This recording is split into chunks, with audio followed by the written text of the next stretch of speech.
ക്രിസ്തുയേശുവിൻ്റെ നിസ്തുല നാമത്തിൽ എല്ലാവർക്കും സ്നേഹവന്ദനം. ഇന്നത്തെ നമ്മുടെ ധ്യാനത്തിനായി വിശുദ്ധ മത്തായി എഴുതിയ സുവിശേഷം 15-ാം അധ്യായം 37 മുതൽ 39 വരെ. മത്തായി 15, 37 മുതൽ 39 വരെ. എല്ലാവരും തിന്ന് തൃപ്തരായി. ശേഷിച്ച കഷ്ണം അവർ 7 വട്ടി നിറച്ചെടുത്തു. തിന്നവരോ സ്ത്രീകളെയും പൈതങ്ങളെയും കൂടാതെ 4000 പുരുഷന്മാരുണ്ടായിരുന്നു. പിന്നെ അവൻ പുരുഷാരത്തെ പറഞ്ഞയച്ചിട്ട് പടകിൽ കയറി മഗധ ദേശത്ത് എത്തി. കർത്താവിൻ്റെ പരിശുദ്ധ നാമം വാഴ്ത്തപ്പെടട്ടെ. എല്ലാവരും തൃപ്തരായി. ബാക്കി 7 വട്ടി നിറച്ചെടുത്തു. സ്ത്രീകളും പുരുഷന്മാരും കൂടാതെ 4000 ആളുകൾ എന്നാണ്.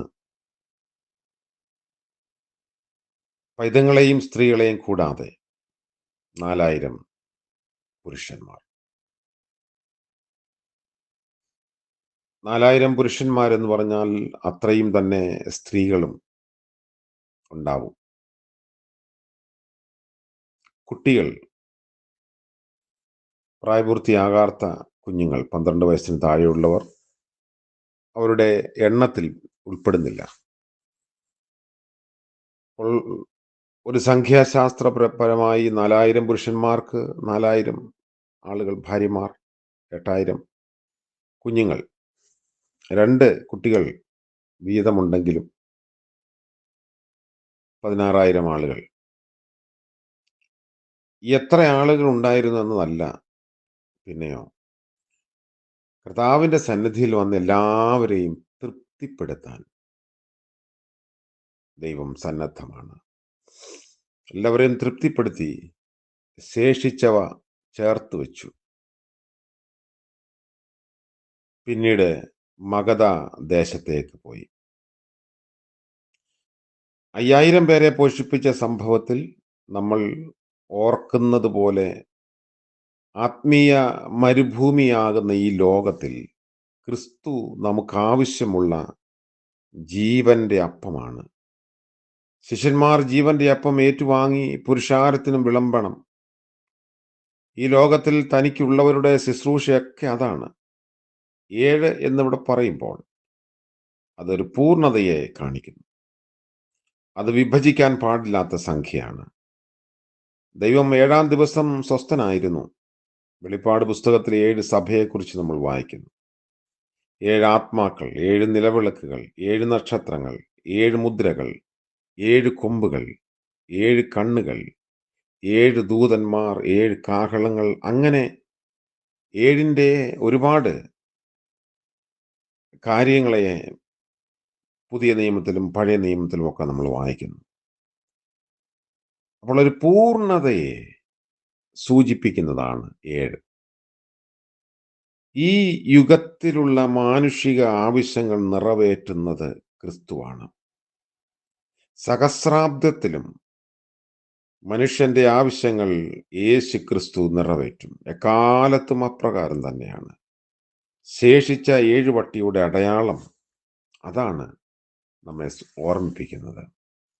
യോഹന്നാൻ 6-ാം അധ്യായത്തിൽ അവൻ ജീവന്റെ അപ്പമായി വെളിപ്പെടുന്നു. ഒരുവൻ അവന്റെ ശരീരം തിന്നുകയും രക്തം കുടിക്കുകയും ചെയ്യുന്നില്ലെങ്കിൽ അവനിൽ ജീവനില്ല എന്ന് കർത്താവ് ഓർമ്മിപ്പിക്കുന്നു. അവന്റെ വചനം ആത്മാവും ജീവനുമാകുന്നുവെന്ന് വ്യക്തമായി പറഞ്ഞിരിക്കുന്നു. അവന്റെ വാക്കുകളുടെ ഒരു വ്യാങ്യാർത്ഥം യോഹന്നാന്റെ സുവിശേഷം 6-ാം അധ്യായത്തിന് 35-ാം വാക്യത്തിൽ കർത്താവ് തന്നെ വെളിപ്പെടുത്തുന്നുണ്ട്. അവന്റെ അപ്പം തിന്നുക എന്ന് പറഞ്ഞാൽ അവന്റെ അടുക്കൽ വരിക എന്നും, അവന്റെ രക്തം കുടിക്കുക എന്ന് പറഞ്ഞാൽ അവനെ വിശ്വസിക്കുക എന്നും ഒക്കെയാണ് അർത്ഥം. അപ്പോൾ കർത്താവ് ആത്മീയമായും ഭൗമികമായും നമുക്ക് തൃപ്തി തരാൻ മതിയായ ദൈവമാണ്. നമ്മളെ നിരാശരായി മടക്കി അയക്കും ദൈവമല്ല. നമ്മുടെ ആവശ്യങ്ങൾ നമ്മൾ പറയുന്നതിന് മുൻപേ കർത്താവ് അറിയുന്നു, നമുക്ക് വേണ്ടി പ്രവർത്തിക്കുന്നു. ആ ദൈവസന്നിധിയിൽ തൃപ്തരായി ജീവിക്കാൻ കർത്താവ് നമ്മളെ തുടർന്നും ഇടയാക്കട്ടെ. പ്രാർത്ഥിക്കാം. ഞങ്ങളുടെ വാഴ്ത്തപ്പെട്ട കർത്താവെ, പുതിയ ദിനത്തിൻ്റെ പ്രഭാതത്തിനായി സ്തോത്രം ചെയ്യുന്നു. ഇന്നത്തെ പകൽക്കാലം എല്ലാറ്റിലും തൃപ്തരായി ജീവിക്കാൻ ഞങ്ങളെ സഹായിക്കണമേ. ഞങ്ങളുടെ ശാരീരിക ആവശ്യങ്ങൾ, ആത്മീകമായ ആവശ്യങ്ങൾ, മാനസികമായ ആവശ്യങ്ങൾ എല്ലാം ദൈവസന്നിധിയിൽ ഞങ്ങൾ സമർപ്പിക്കുന്നു. ലോകത്തിന് ഞങ്ങളെ തൃപ്തരാക്കാൻ കഴിയില്ലല്ലോ. കർത്താവേ, അവിടുത്തെ തൃപ്തിയിൽ ഞങ്ങളെല്ലാവരെയും നിറച്ചുകൊള്ളണമേ. യേശു മശിഹ മൂലം പ്രാർത്ഥിക്കുന്നു. കൃപയോടെ കേൾക്കുമാറാകണമേ. ആമേൻ. ത്രിയേക ദൈവത്തിൻ്റെ അനുഗ്രഹവും കൃപയും സമൃദ്ധിയും നമ്മോടുകൂടെ എന്നും എന്നേക്കും ഉണ്ടായിരിക്കുമാറാകട്ടെ. ആമേൻ.